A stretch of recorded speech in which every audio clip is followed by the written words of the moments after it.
Capítulo 26. Cassie estava parada, congelada pelo entendimento de que a estátua poderia ter sido deliberadamente mirada sobre ela, quando ouviu um grito. O que está acontecendo?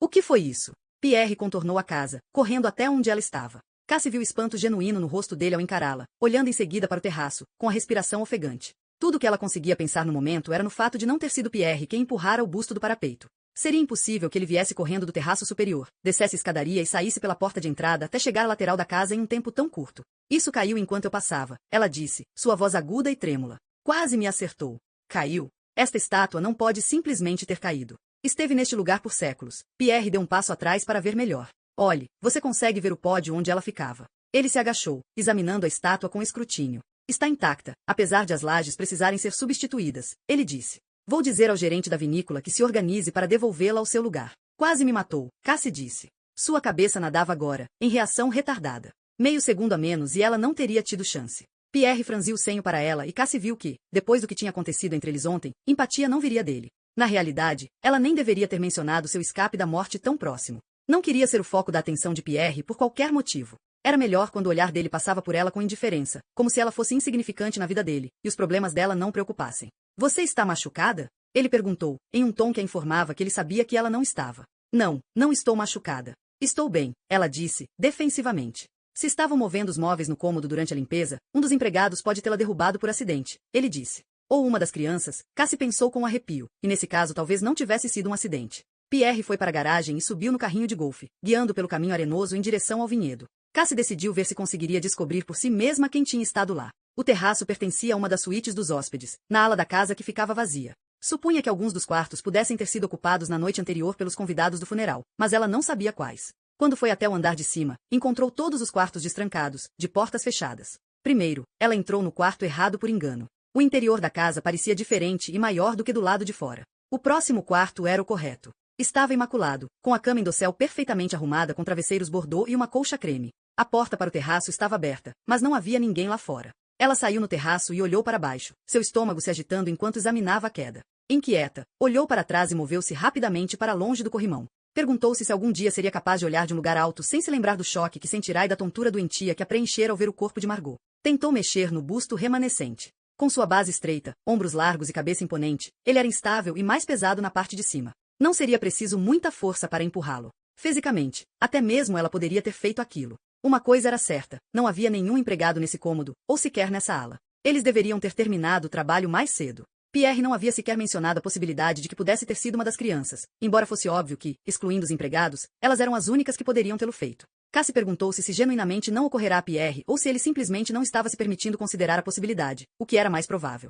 Imaginava ser uma extensão da crença dele de que o nome da família devesse permanecer completamente limpo, sem ser manchado por escândalos, a qualquer custo. Tendo escapado por pouco da morte, ela ainda não sabia quem tinha feito aquilo, e o incidente só havia atraído a atenção de Pierre para ela novamente. Além de tudo, ela estava convencida de que não havia sinal de celular em nenhum lugar nos arredores. Não houvera o menor traço no andar de baixo e, ao verificar o celular no terraço, o teimoso aviso de sem sinal recusou-se a ceder. Frustrada, Cassie percebeu que teria que esperar até Pierre sair. Talvez ele saísse mais tarde, então ela poderia usar o telefone fixo para contatar a agência, que se danem as consequências se ele descobrisse. Tudo que ela havia tentado fazer naquele dia acabará em desastre, e pensar sob aquela perspectiva fazia Cassie ficar com vontade de explodir em lágrimas. Antoinette havia roubado seu celular. Alguém havia tentado matá-la. Todos pareciam odiá-la, menos Marnie, o único rosto amigável no castelo todo. Ela saiu do quarto, lembrando-se de suas responsabilidades, e procurou as crianças. Ela estava no quarto dela e Antoinette na biblioteca. Estava aconchegada em uma poltrona, lendo, sorrindo com inocência para Cassie quando ela entrou. Cassie refreou a urgência em gritar com ela e chamá-la de ladra, possivelmente uma assassina em potencial também.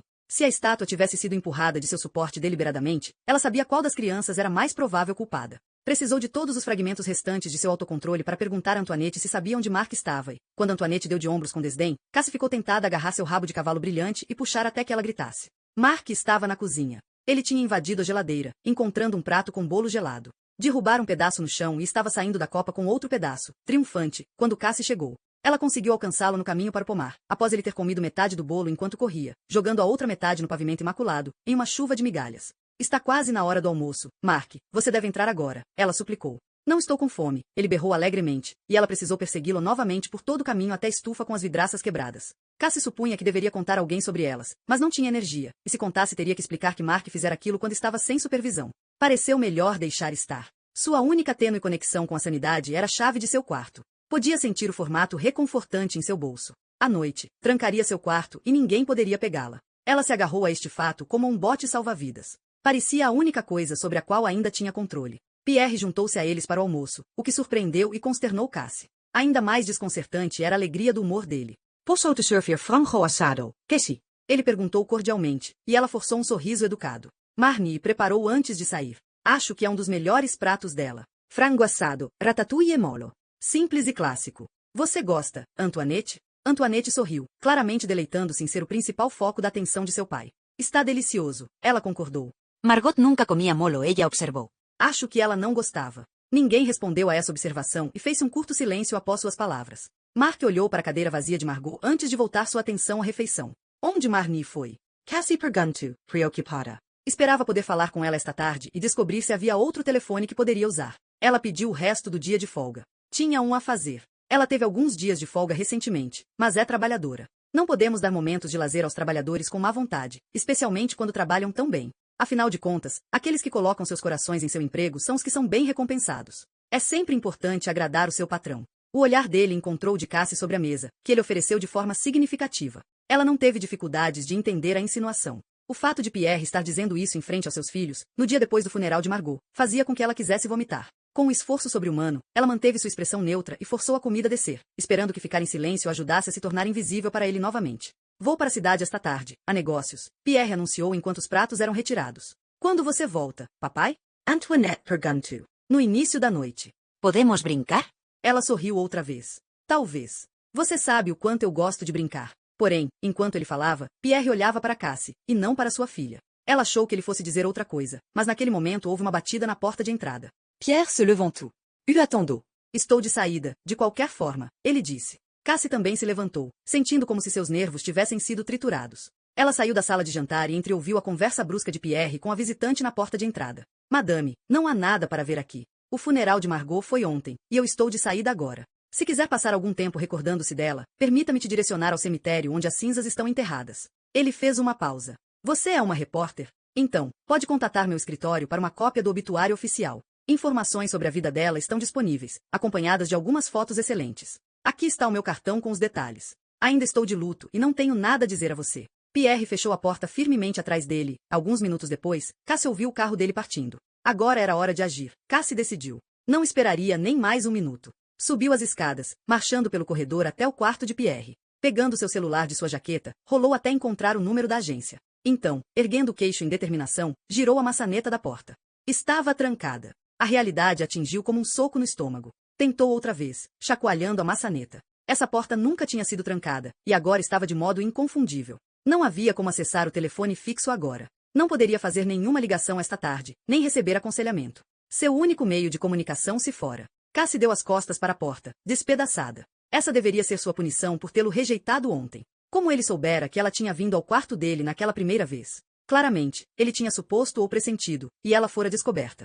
E, agora, ele dizia que tinha conhecimento e que a impediria, porque isso era parte do doentio jogo de poder que ele estava jogando. Pensando naquilo, na estranha satisfação dele durante o almoço, Cassie teve outra premonição de desastre. Ela deixará seu quarto destrancado esta manhã, como Marnie havia pedido, porque ela e as crianças estavam na casa e as camareiras precisavam fazer a limpeza. Cassie voltou pelo corredor, pegou a chave em seu bolso e fechou a porta do quarto. Em seguida, tentou trancá-lo. Contudo, dessa vez, a chave não entrou corretamente. Não cabia na fechadura, e ela não conseguia girá-la. Ela mexeu e agitou, puxou e empurrou. Retorceu-a com toda a força até parar, pois sabia que, se continuasse tentando, o fino eixo de metal simplesmente se romperia na fechadura. Ela retirou a chave, colocou-a de volta e tentou uma segunda vez, para o caso da fechadura estar com alguma falha ou ferrugem atrapalhando, ou simplesmente seu próprio pânico tê-la feito fazer errado. O mesmo acontecia, não importa quantas vezes ela tentasse. Não conseguia girar a chave, nem trancar a porta. Pierre havia descoberto que ela estivera trancando-a por segurança. Hoje à noite, ele estava garantindo que ela não conseguisse.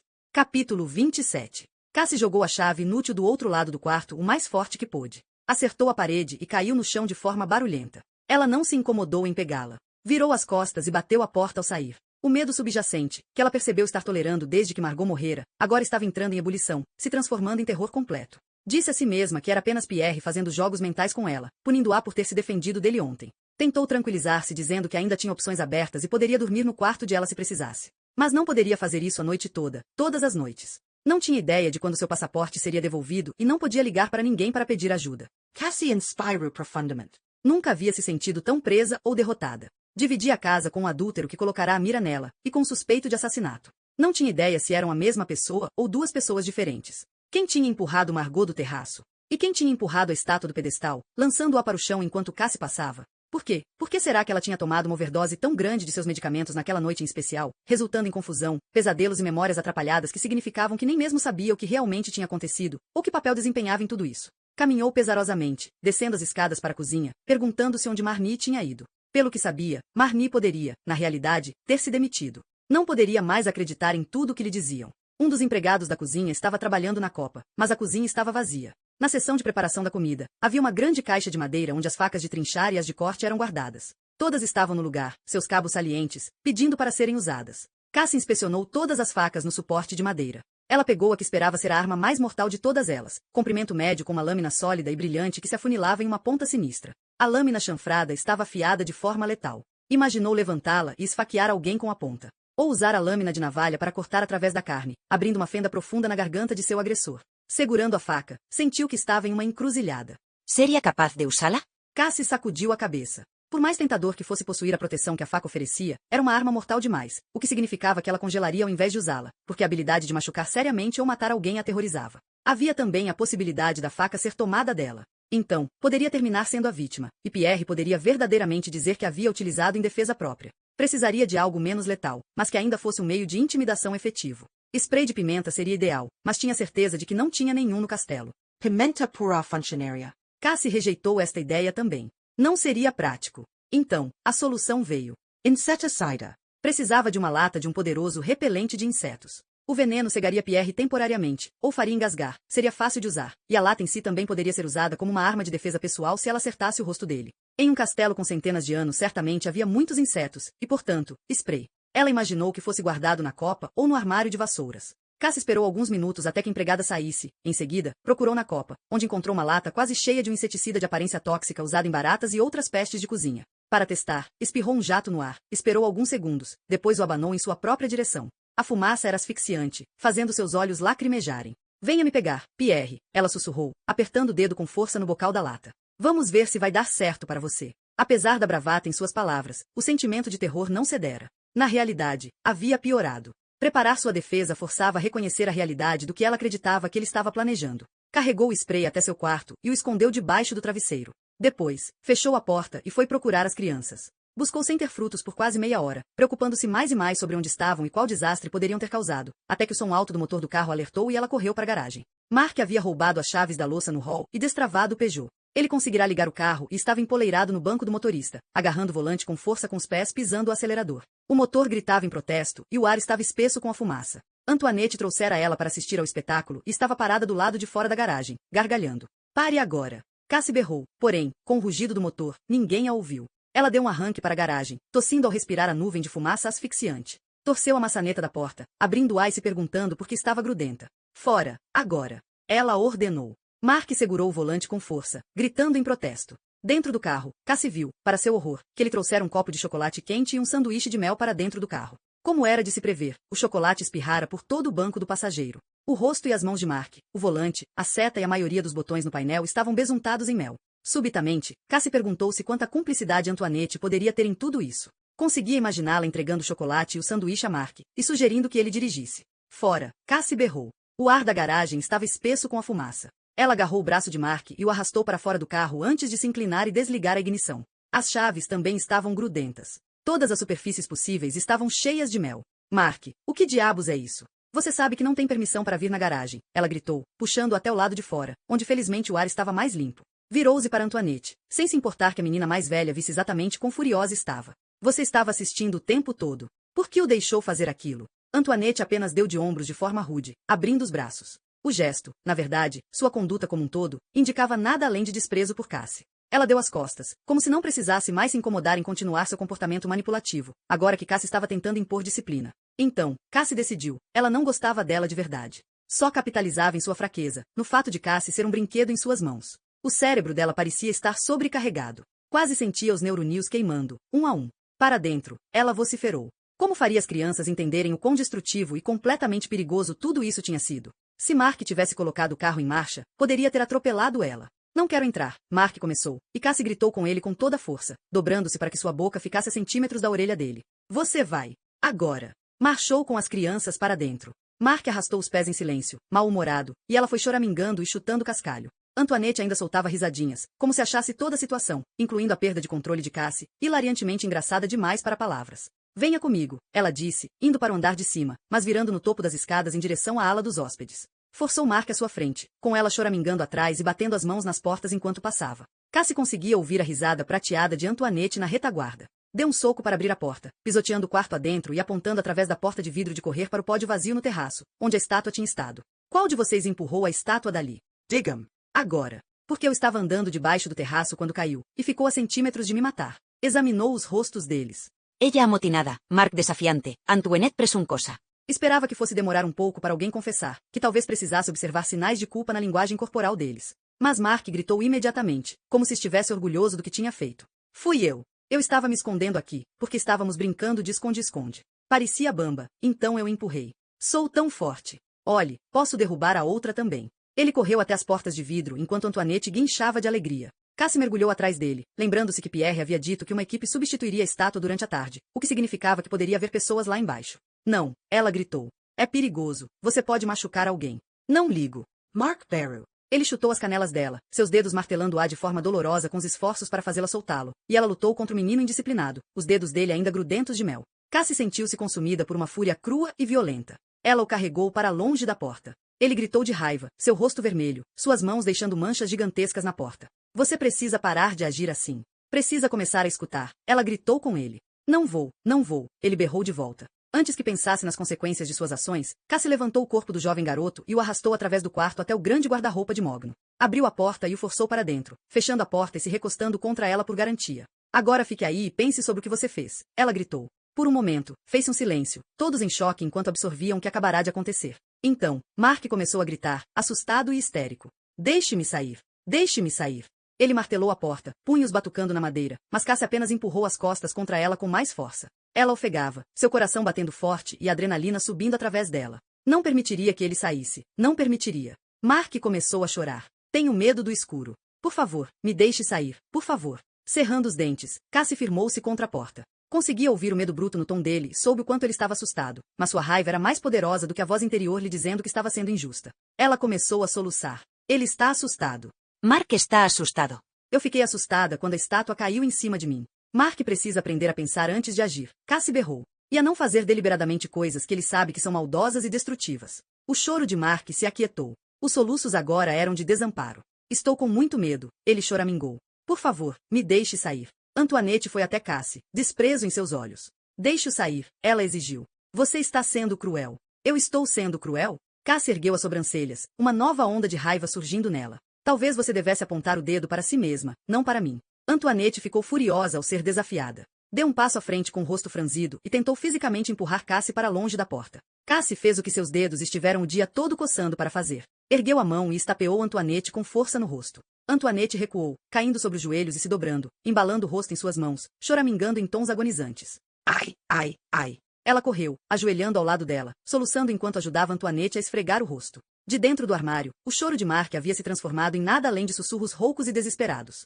Me deixe sair. Por favor, me deixe sair. Escutando o medo em sua voz, Cassie descobriu que memórias surgiam dentro dela. Estava tendo flashbacks de uma experiência esquecida, que havia enterrado bem fundo. Subitamente, teve a estranha sensação de ser ela dentro do armário. Sabia exatamente como era estar lá dentro. O modo como o pequeno feixe de luz se estreitava para depois desaparecer completamente enquanto a porta se fechava, deixando-a em uma escuridão sem ar e opressiva. Como o espaço do armário repentinamente parecia pequeno para contê-la com seu pânico, mas não importava o quão alto gritasse, não pensava que chegasse ao outro lado da porta sólida. Sabia que seu pai estava parado do lado de fora da porta, porque conseguia ouvi-lo gritar, mesmo não conseguindo entender exatamente o que ele dizia. Não importava. Ele estava com raiva e ela tinha sido má, e era por isso que ele a arrastara pelas escadas e a empurrara para dentro daquele armário grande e escuro, trancando a porta. Ele tinha ido embora. Cassie se lembrou. Ela havia esperado lá pelo que pareciam horas, até que sua garganta estivesse rouca de tanto gritar e seus pés estivessem machucados de tanto chutar a porta em seu desespero para forçá-la a abrir. Era quente e faltava ar, e toda a respiração que tomava parecia uma luta. Seu pai não havia a deixado sair.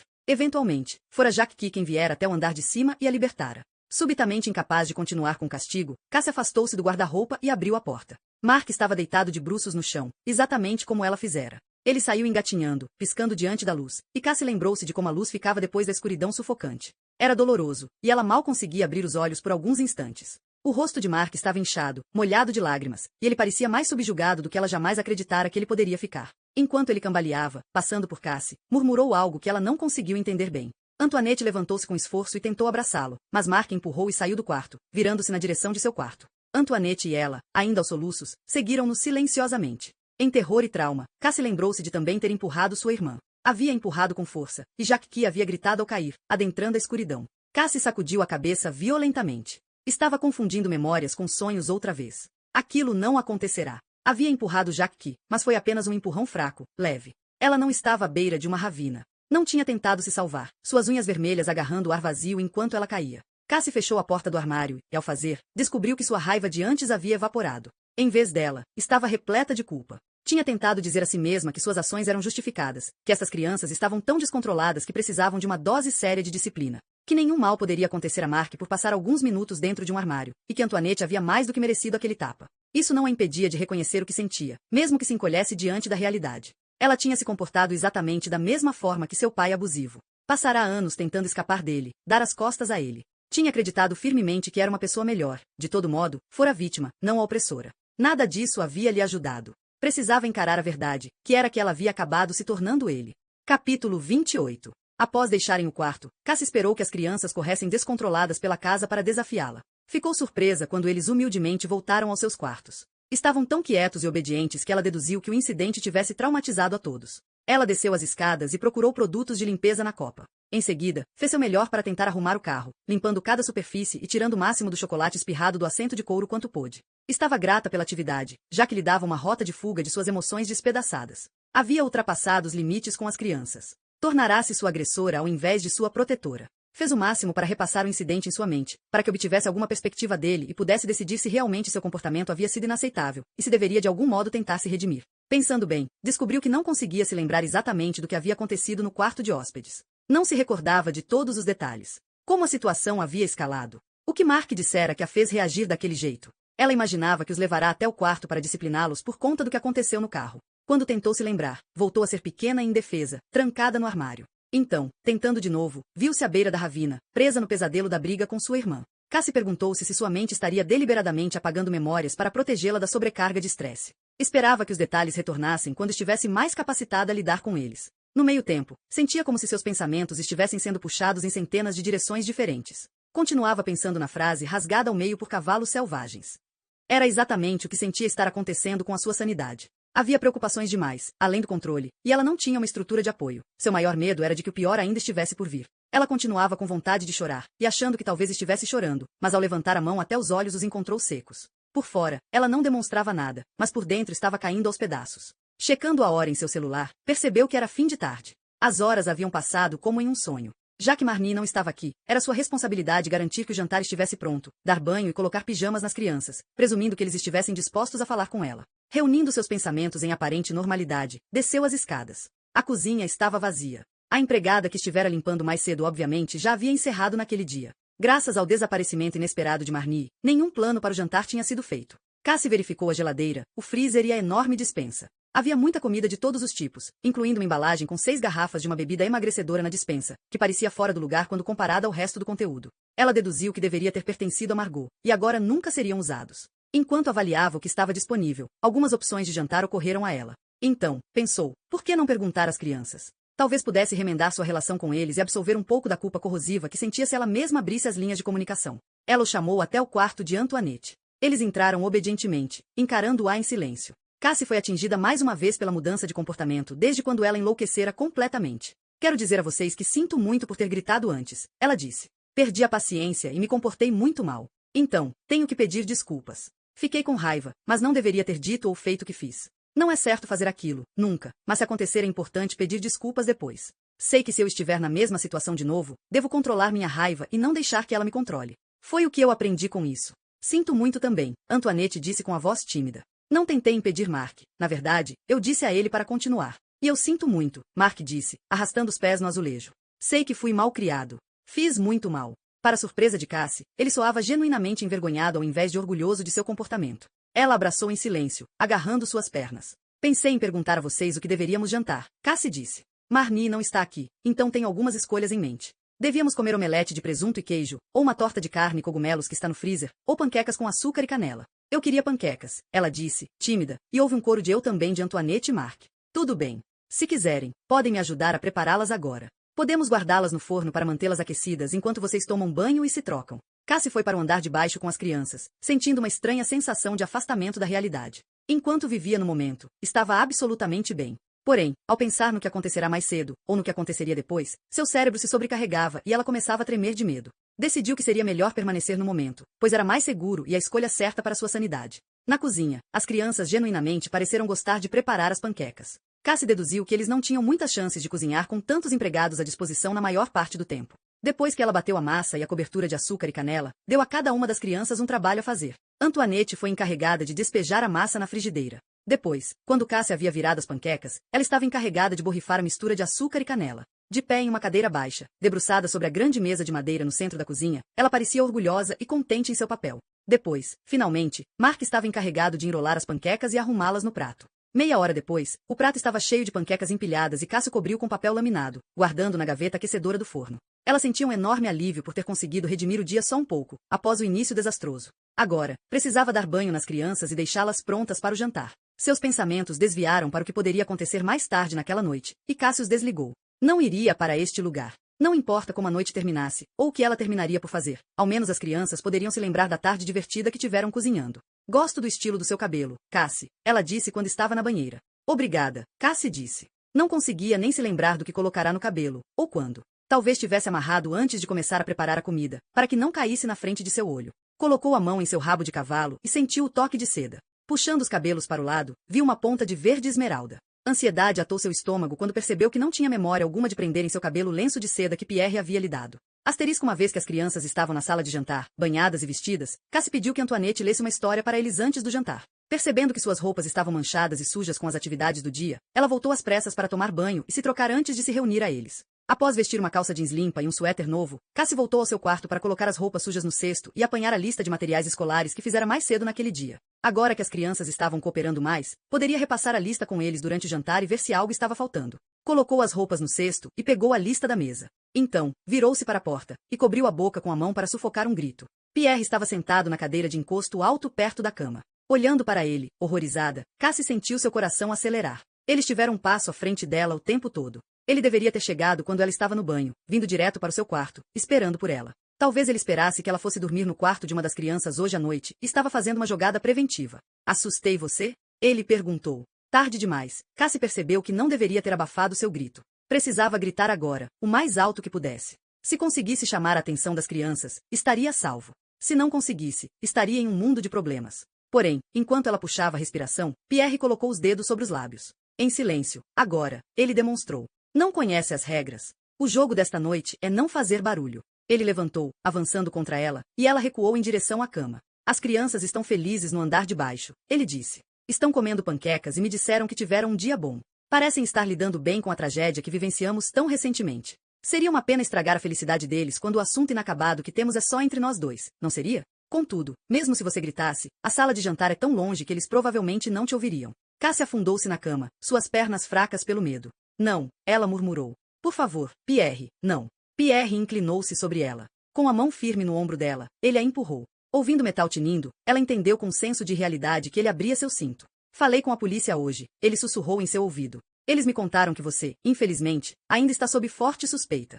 Há várias questões que os preocupam. Eles me perguntaram se você era confiável. O que mais o poderia dizer, Cassie? Ela olhou para ele em silêncio, horrorizada por suas palavras e o modo como a coagia a ficar calada. Os olhos marrons a encaravam. Ela via em seu rosto as sombras da barba por fazer. Solicitei um encontro com o detetive amanhã. Então, veja, é sua decisão agora. Vai jogar o meu jogo e ficar quieta, calada como um rato, sem soltar nenhum som? Se ficar, amanhã contarei à polícia que você é confiável, que eu pessoalmente atesto quanto ao seu caráter. Mas, se não jogar o jogo, não hesitarei em dizer que acredito que você já tenha me roubado, e que tem evidências fotográficas de você bisbilhotando meu quarto, abrindo gavetas e vasculhando meus pertences. Que decisão vai tomar, Cassie? O que você escolherá? Ele debruçou-se sobre ela. O cabelo dele fez cócegas em seu rosto, os dedos fortes dele pressionando o ar sobre o colchão. Cassie compreendeu que não havia sentido em implorar ou gritar. Pierre havia considerado todos os cenários possíveis, e todos eles significavam checkmate para ela. Esticando os dedos atrás de sua cabeça, raspando por debaixo do travesseiro, Cassie apanhou a fria lata do spray de veneno que escondera ali. Seu dedo encontrou o bocal de plástico, sólido e reconfortante em seu aperto enquanto ela o deslizava sob seu corpo. Ela soube qual decisão tomaria, e o que escolheria. Capítulo 29. O detetive Granger sentava-se com Stelle Brett na pequena sala iluminada pelo fraco sol de outono. Stelle possuía um apartamento modesto em Senlis, a 1 hora de carro ao norte de Paris, e era a segunda ex-amante de Pierre que tinha concordado em ser entrevistada por ele naquele dia. Pierre e eu tivemos um caso por quase um ano, ela disse. Ela remexia em um cacho de seus cabelos longos e escuros enquanto falava. Era alta, magra e muito bonita, perfeitamente maquiada e vestindo jeans rasgados e um casaco de camurça com franjas da moda. Por favor, continue, Granger disse. Tranquilizando-a novamente, adicionou, isso é completamente confidencial, madame. Estou tomando algumas notas, mas não estou gravando. Granger presumira que estas entrevistas fossem ser só uma pesquisa de histórico de rotina, apenas uma etapa a cumprir na investigação. A primeira entrevista havia o chocado, e esta seguia o mesmo caminho. Stelle estivera muito relutante em falar. Só tinha concordado com a entrevista depois que ele prometera se tratar apenas de um histórico, e que o que ela dissesse não seria revelado a Pierre. Eu estava casada, morando na região. Meu marido viajava muito, e ficava fora por longos períodos de tempo. Conheci Pierre na cidade, estávamos na fila do banco e ele começou a conversar comigo. Ele era atraente, estava flertando e me convidou para jantar. Contou que era casado, mas eu também era, ela deu de ombros. Granger olhou para o bloco, onde fez uma anotação. A maioria das pessoas da região pensa que ele é incrível, Stelle continuou. Ele é um homem de negócios proeminente que tomou cuidado em proteger sua reputação. Mas alguns o conhecem melhor, já viram como ele mente e esconde coisas. Quando contei a uma amiga que estávamos nos encontrando, ela me alertou quanto a ele. Eu deveria tê-la escutado, mas escolhi não acreditar nela. Em vez disso, escutei as promessas dele. Ela enrolou a mecha de cabelo, apertando-a ao redor do dedo, enquanto olhava através da janela ensolarada para os galhos das árvores sem folhas balançando do lado de fora. O que ele prometeu a você? Granger perguntou. Disse que estava apaixonado por mim, que queria que eu deixasse meu marido, e que se casaria comigo. Então, como uma tola, eu confessei ao meu marido que estava me encontrando com outra pessoa, e nos separamos. Divorciamo-nos 1 ano depois. No meio tempo, Pierre continuou como de costume, encontrando-se comigo 1 ou 2 vezes por semana. Havia muitos elogios e muitas outras promessas. Eventualmente, entendi que ele não tinha nenhuma intenção de deixar sua esposa. Mas eu também comecei a ver o outro lado dele. Que lado era este? Granger rabiscava furiosamente em seu bloco para acompanhar o ritmo dela. Ele gostava de coisas exóticas. Estrangulação, ou usar cordas. Stelle abaixou o olhar e Granger viu suas bochechas ruborizando. No começo, era uma aventura. Ele fazia parecer divertido e excitante. Então, com o passar do tempo, ele se tornou mais violento. Recusava-se a parar quando eu pedia. Em algumas ocasiões, ele realmente me machucou. Uma vez ele me estrangulou com tanta força que eu literalmente perdi a consciência por um tempo. Eu sabia que, para minha própria saúde, física e emocional, teria que terminar com ele. Mas é mais fácil falar do que fazer.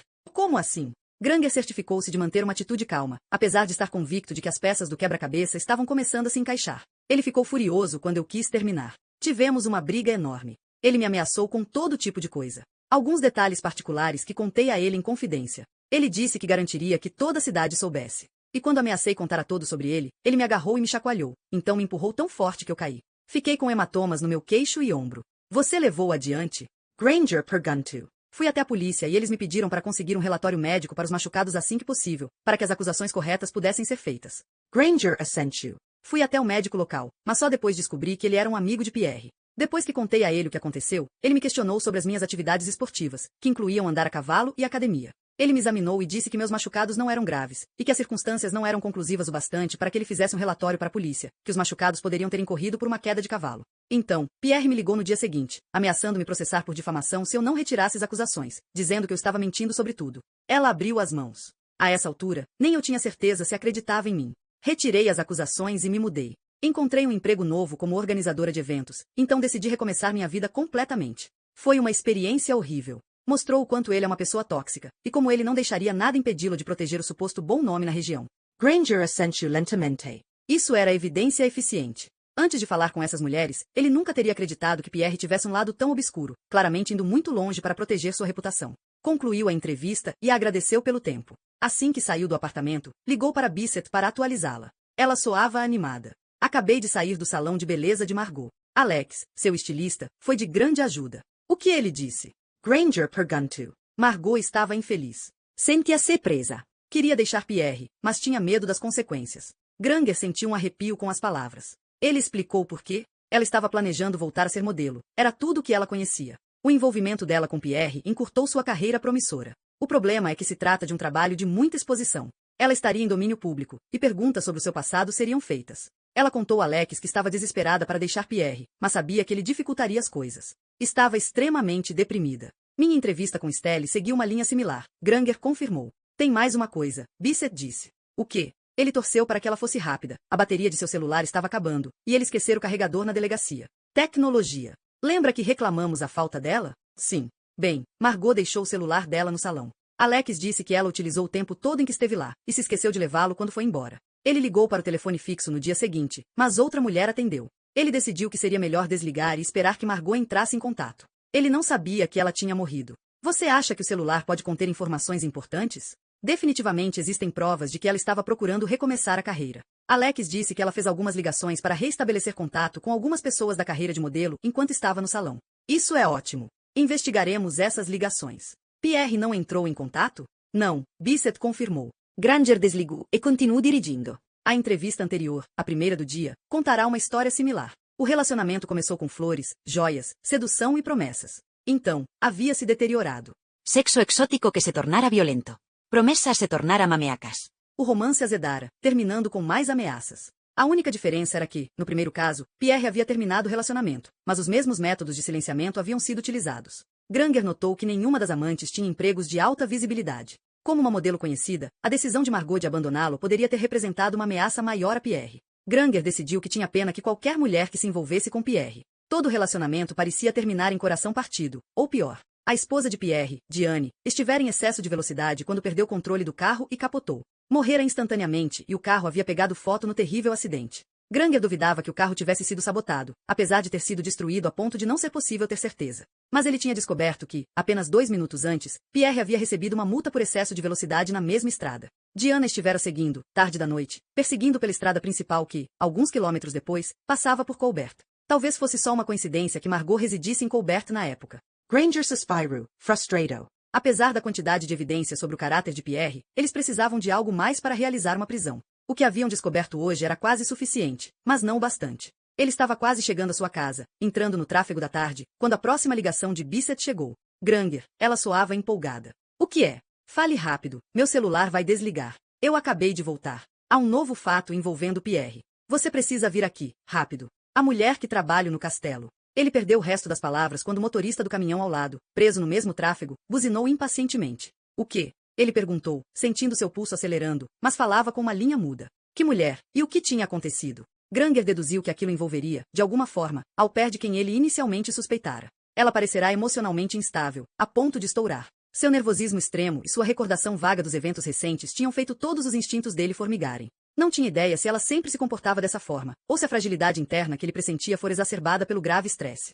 Estresse que poderia, é claro, ter sido causado pelo fato de ela ter tido um papel no assassinato de Margot Fabron. Com a bateria descarregada, demoraria mais 30 minutos de frustração até que ele retornasse à base e descobrisse a última reviravolta desse caso complexo. Asterisco meia hora mais tarde, Granger parou no estacionamento e correu até a entrada da delegacia. Com um rápido cumprimento para o policial de plantão, ele subiu até o andar superior correndo. Cenários giravam em sua cabeça. Em seu conhecimento, eles poderiam ter seguido na direção completamente errada ao investigar Pierre, apenas do peso da evidência naquela direção. A porta do escritório de Bissett estava aberta. O que ela fez? Granger perguntou, um tanto ofegante. Ela veio mais cedo. Tirou a tarde de folga especificamente para vir nos encontrar. Granger entrou e fechou a porta. Quem?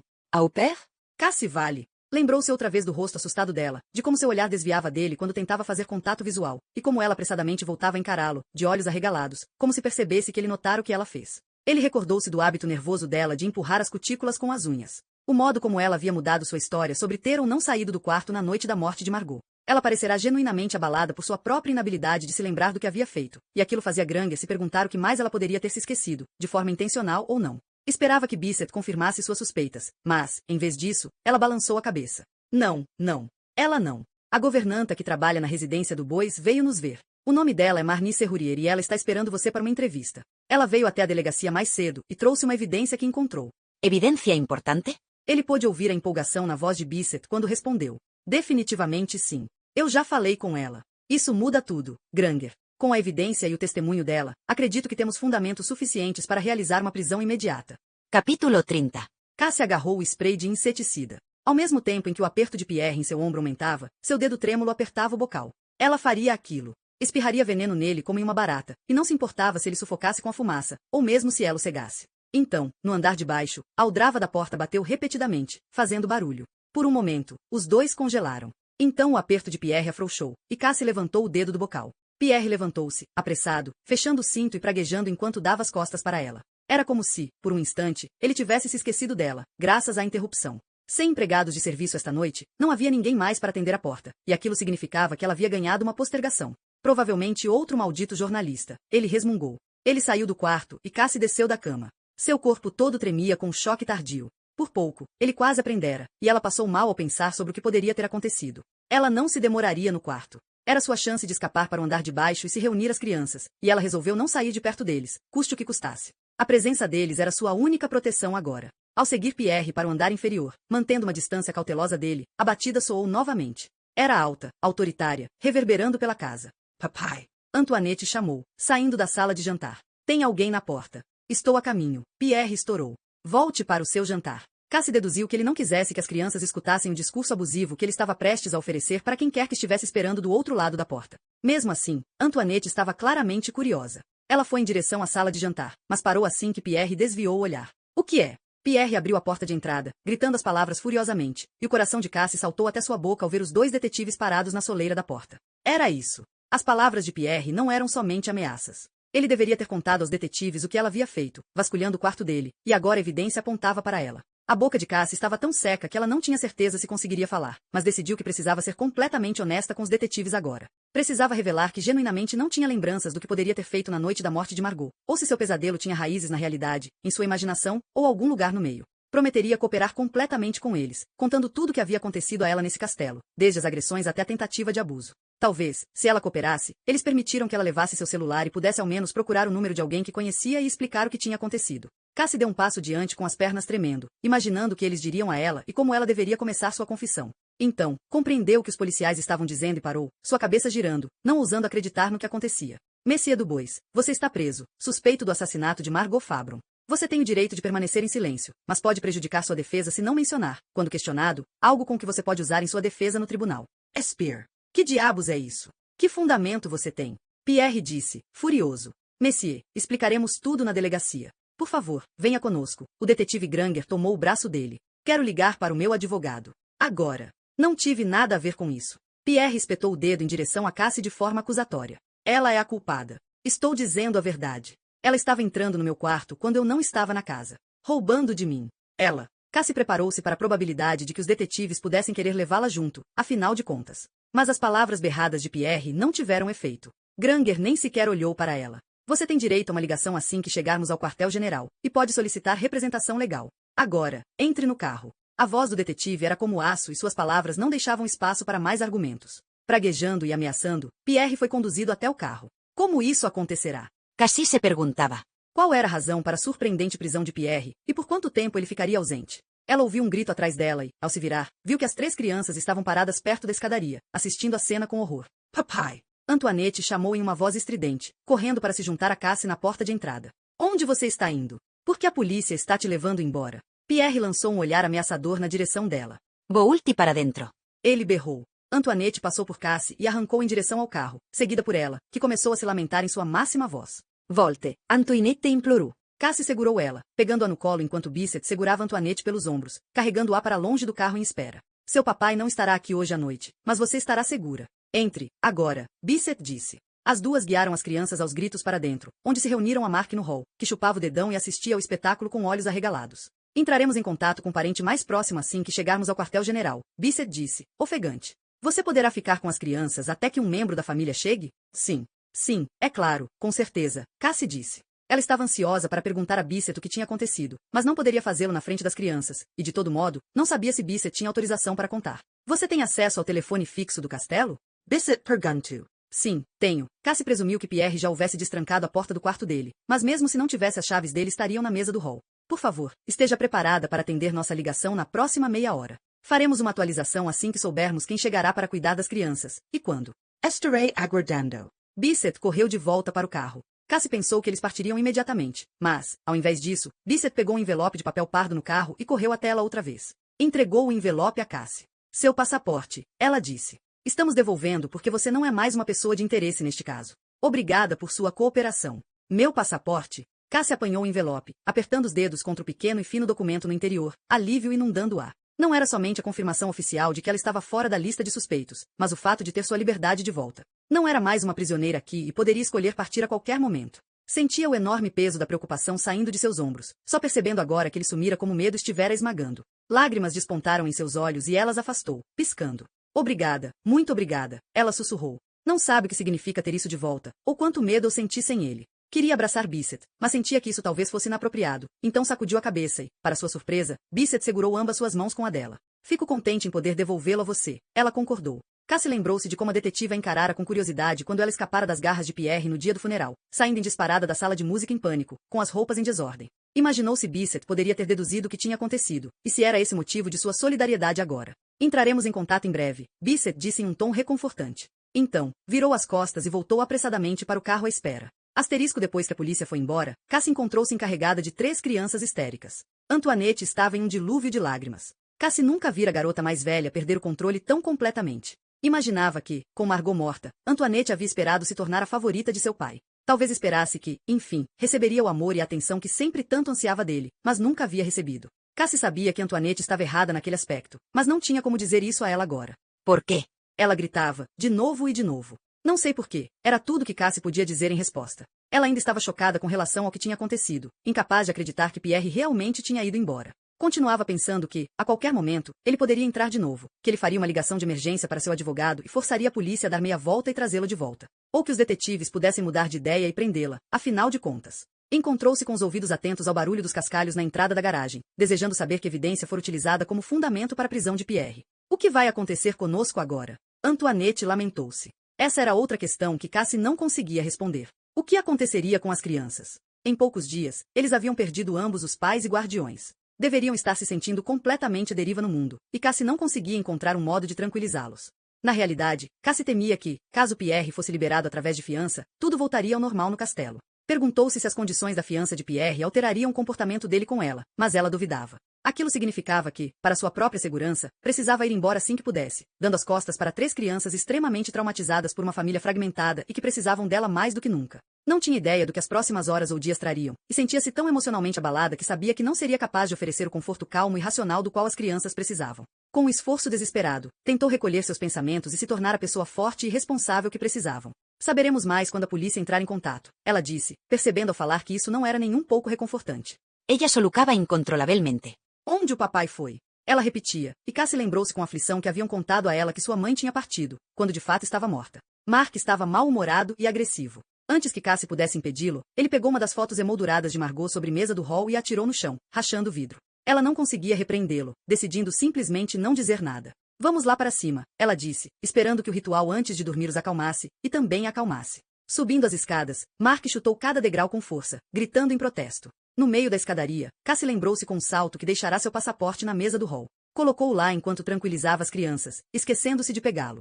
Seu item mais importante no mundo, e ela não havia o mantido consigo. Sentia vontade de chutar as escadas também, por pura frustração com seus pensamentos fragmentados e desorientados. Seus ombros estavam machucados onde Pierre a agarrara e a empurrara na cama, e de repente ela se lembrou do cheiro avassalador de sândalo na colônia dele. Não acreditava que ele realmente tinha partido. Ele tinha estado tão furioso ao ser preso, e tinha tentado tanto forçar a polícia a prendê-lo ao invés dele. Que ele não volte, ela rezou. Eventualmente, as 3 crianças congregaram-se do lado de fora do quarto de Antoinette e o choro das meninas havia se calado o suficiente para que Cassie falasse. Contei a vocês o que está acontecendo assim que eu souber. Fez uma pausa, unindo as mãos com força para que as crianças não as vissem tremendo, considerando a melhor forma de consolá-los quando o mundo deles acabará de cair aos pedaços. Podemos dormir juntos hoje à noite? Antoinette perguntou, e ela e Mark acenaram com a cabeça vigorosamente. É uma boa ideia, Cassie concordou. Podemos tomar leite e comer bolo?